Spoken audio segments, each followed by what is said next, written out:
కుప్పం నియోజకవర్గం శాంతిపురం మండలంలో సరోజమ్మ కుటుంబంపై దాడి జరిగినట్లు ఆరోపణలు వెలువెత్తుతున్నాయి. స్థల వివాదం కారణంగా దాడి చేశారని బాధితులు చెబుతున్నారు. ముగ్గురికి గాయాలయ్యాయని, గుడిసెలు తగలబెట్టారని వాపోయారు. పోలీసులకు ఫిర్యాదు చేసినా చర్యలు తీసుకోలేదని ఆరోపించారు. మాకు న్యాయం జరగాల.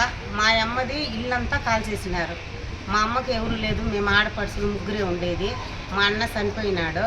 మా అమ్మ ఇంట్లో ఉండి మా అమ్మ ఇల్లంతా కాల్చేసినాడు. మా అమ్మ పింఛన్ వచ్చే డబ్బులు 50,000 పెట్టుకుంది. ఆమె కమ్మలు మాటిలంతా పెట్టుకొని ఉంది.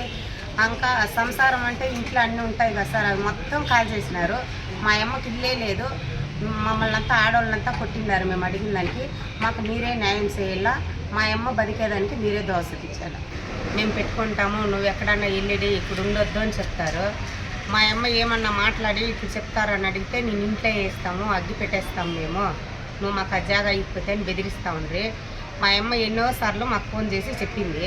నేను పక్కింట్లో మా జగడాలు వద్దు, అడ్జస్ట్ చేసుకొని పోని నేను చెప్తా ఉన్నా. మొన్న ఆ పాప మా అమ్మ వాళ్ళ ఇంటికాడ వచ్చి ఏమో వెనకెత్తుకొచ్చి మన్నంతా తవ్వుతూ ఉండింది. తవ్వొద్దమ్మా అని మా అమ్మ చెప్పిందానికి ఆ పిల్లోడు పరిగెత్తి వచ్చి మా అమ్మను కొట్టిండాడు. మా అమ్మ బూదుగురికి పోయి కేసు పెట్టింది. పెడితే కానిస్టేబుల్ వచ్చినాడంట.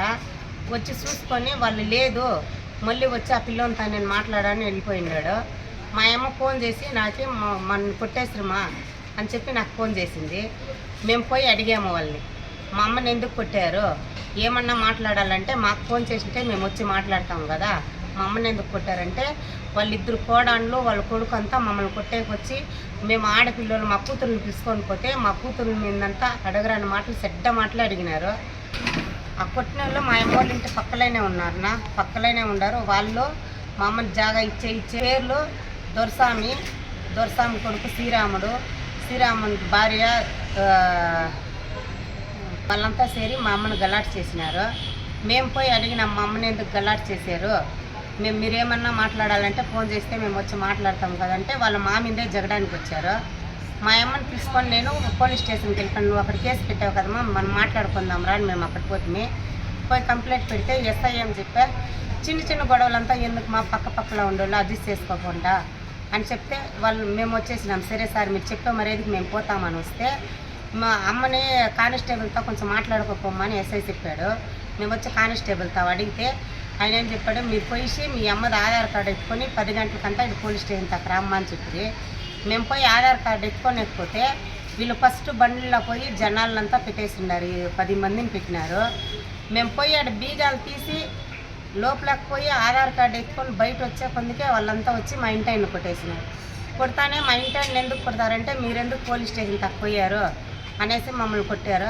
మేము అడుగుతూ ఉంటే కూడా మేము చెప్తానే ఉన్నాను, పొద్దున్నే సార్ రమ్మని ఉండారు ఎస్ఐ, మేము మాట్లాడుకుందాము ఆడ రాండి అంటే కూడా మా ఆయన్నే రాయి ఎత్తుకొని వేసి తల్లో రక్తం కట్టంటే మా పిల్లోళ్ళు ఆడపిల్లలు ఇద్దరు ఆటో దిగి పరిగెత్తిస్తే మా పిల్లోళ్ళనంతా కొట్టేసినారు. వాళ్ళ పిల్లోడు వచ్చి మా పాపల నోట్లంతా గుద్ది రక్తం వచ్చి మా పిల్లోళ్ళని బర్ర తీసుకొని ఆ వయసు పిల్లోడు డ్రెస్సులంతా చించేసి వాళ్ళమ్మ కట్టెత్తుకొని కొట్టింది. మా పాపల్ని కొట్టి చెప్తుంది, బలాత్కారం చేయరా, నువ్వు ఎంత డబ్బులైనా కానీ వాళ్ళ బట్టలంతా చించేసి బలాత్కారం చేయి, మేము ఎన్ని వేళ్ళైనా ఖర్చు పెట్టి మేము మిగిలించుకొని వస్తామని చెప్పింది. మేము పోతే కుప్పం వాళ్ళు వచ్చేసిండారు. మేము వాళ్ళ పక్కింటోడు ఆ దర్శనం వాడు చెప్తాడు, పక్కింటోళ్ళు కుప్పం నుంచి వచ్చిండారు వాళ్ళు, మీరు పోయి వాళ్ళని కొట్టి 5 మందిని చంపేయండా, నేను 10 లక్షలు అయినాను మిమ్మల్ని నిడిపించుకొని వస్తాను అట్లా అని చెప్తా ఉన్నారు. మేము దెబ్బలు తినేసి పోలీసు వాళ్ళకి ఫోన్ చేస్తుంది. బూదుగురికి చేస్తే వాళ్ళ కానిస్టేబుల్ని పంపించి ఎవరెవరు కొట్టిందని కూడా మేము చూపించినాము వాళ్ళకి. కానీ మమ్మల్ని మెయిన్గా కొట్టిన వాళ్ళని అక్కడే వదిలేశారు. వాళ్ళు పోలీస్ స్టేషన్ దాకా తీసుకోరాలేదు. మమ్మల్ని మాత్రం మీరు పదండమా అని మమ్మల్ని ఎక్కించేసి ఆటోలో మీరు పదండా, మేము బండిలో వాళ్ళని తీసుకొని వస్తామని చెప్పి వాళ్ళని తీసుకోరాలేదు.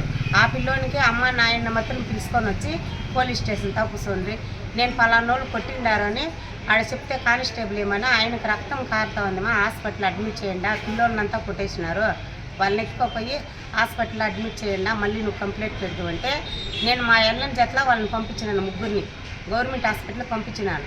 వాళ్ళు ఎత్తుకొచ్చి అడ్మిట్ చేసినారు. చేస్తే నేను వెళ్ళలేదు, నేను ఇక్కడే ఉంటాను, నేను కేసు పెడతానని చెప్పాను. కేసు పెట్టేసి నేను మా అమ్మ మా పెద్ద కూతురు పోలీస్ స్టేషన్ దగ్గరే ఉంటే 12 అయిన సార్ నేను అక్కడే కూర్చొని ఉన్నాను. లేడీస్లు మేము ముగ్గురే ఉన్నాము, లేడీస్ పోలీస్ కూడా లేదు అక్కడ కానిస్టేబుల్, మేము ముగ్గురే ఉన్నాము. కానిస్టేబుల్ మాత్రం బెడ్షీట్ కప్పుకొని రూమ్లో పడుకున్నాడు. మేము బయటే 12 దాకా కూర్చొని ఉన్నాము. కూర్చొని ఉంటే ఎస్ఐ వస్తారు అని చెప్పేసి నాకు మళ్ళీ మాకు చెప్తారు, ఎస్ఐ రాలేదు, మీరు పోండా ఇంటికి అంటే మేము మా ఎల్లుని ఫోన్ చేసి మేము వచ్చి ఇంటికే రాలేదు సార్, గవర్నమెంట్ హాస్పిటల్ తవ్వి ఉన్నాము, మేము ఇంటికే రాలేదు. గవర్నమెంట్ హాస్పిటల్లో కూర్చొని ఉంటే పొద్దున్నే లేసి 10 గంటలకు మేము హాస్పిటల్ తప్పుకోవాలంటే వాళ్ళ సార్ వాళ్ళు ఫోన్ చేసి 3 అడ్మిట్ చేసినాము. 1 కూడా వచ్చి ఇంక్వైరీ చేయలేదు. ఏమైంది, ఎక్కడ అయింది, కుప్పం పోలీస్ స్టేషన్లో నుంచి రాలేదు, బూత్గూడలో నుంచి రాలేదు. అది మేము మళ్ళీ పోలీస్ స్టేషన్ తక్కువతే కూడా పోయి మేము 10 గంటలు కూర్చున్నాము. 5 గంటల అంటేనో మమ్మల్ని లోపలికి పిల్లలేదు. వాళ్ళు మమ్మల్ని కొట్టేసి వాళ్ళు వచ్చి కూర్చుంటే వాళ్ళ దగ్గరే సార్ పిలిచి మాట్లాడుతూ ఉన్నారు. పోలీసు వాళ్ళు మాకు న్యాయం చేయలేదు. నిన్న సాయంత్రం సోమవారం, ఆదివారం నైట్ జరిగింది, సోమవారం పొద్దున్న 5 గంటల దాకా మేము కూర్చుంటే కూడా మాకు న్యాయం చేయలేదు పోలీసు వాళ్ళు.